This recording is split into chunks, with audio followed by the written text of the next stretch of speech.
Hello grade 8 students, welcome to maths class. Today I am going to explain you your maths chapter number 7, cubes and cube roots. Now what do you mean by a cube? Cube means if you multiply any number by itself 3 times, then the product which we get is called the cube of that number. For example, I have given you here 2 cube. 2 cube means multiplying 2 by itself for 3 times, that is 2 into 2 into 2, and the product which we got, that is 8, is called the cube of 2. So it is just similar to square, which we had learned in our previous chapter number 6. In square, we were multiplying the number by itself for 2 times.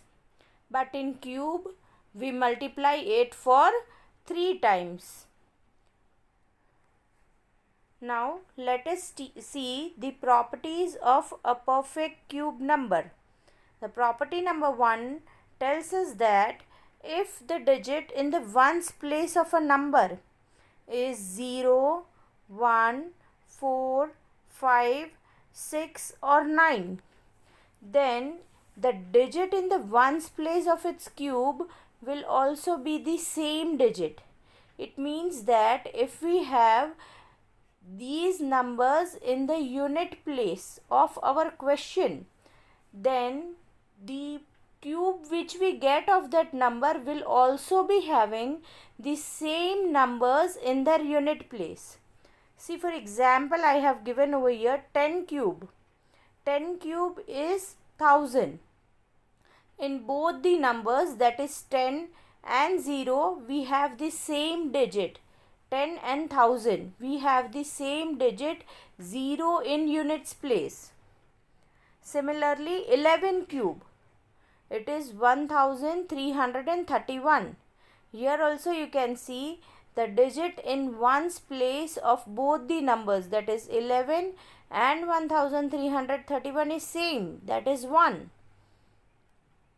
Right, so the property number 1 tells us that the digit in the ones place of a number is 0, 1, 4, 5, 6 or 9. Then the digit in the ones place of the cube will also be the same digit. The next property, property number 2, if the digit in the ones place of a number is 2, then the digit in the ones place of its cube will be 8, and it is vice versa. Now what is vice versa? It means if the digit in the ones place is 8, then its cube will be having 2 in its ones place. See, I have given both the example. For example, 12 cube, it is 1728. So in the ones place, if there is 2, in the cube we get 8 as in the ones place, and if 8 is there in the question in the ones place, then the cube will be having 2 in its ones place. So you can say it is a pair of 2 and 8. If there is 2, in answer you will get 8, and if there is 8, in answer you will get 2. Next property, property number 3. If the digit in the ones place of a number is 3, the digit in the ones place of its cube will be 7, and the vice versa. Just as 2 and 8, there is a pair of 3 and 7. So if you have 3 in the ones place, you will be having 7 in the ones place of the cube, and if you have 7, you will be having 3 in the ones place of the cube.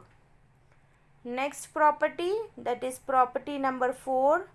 The cube of even natural numbers are always even. For example, I have taken the cube of 4 is 64, cube of 8 512, cube of 12 1728. See, all the numbers given here are even numbers. Correct? Then next property, property number 5, the cube of odd natural numbers are always odd. For example, I have taken here 3 cube, we get 27, 5 cube, it is 125, 9 cube, it is 729. See, all the numbers here are odd numbers. This means that if our question is an even number, the answer which we get, that is the cube of it, is also an even number. And if our question is an odd number, then its cube will be an odd number. Now next and last property, that is property number 6. The cube of negative integers are always negative and that of positive are positive. See here. And why does this happen? Because you have to follow the rule, that is minus minus plus, and again plus minus, that is minus. Here we have to multiply each number 3 times, right? It is odd number of times, so we get the negative sign again, right? So if our question is having negative sign, our answer will also be a negative integer. And if our question is a positive integer, then our answer, that is cube of it, will also be a positive integer. So these were all the properties related to this chapter. Hope you all understood it. And the exercise part of this chapter, we will be having it in the next part of our video.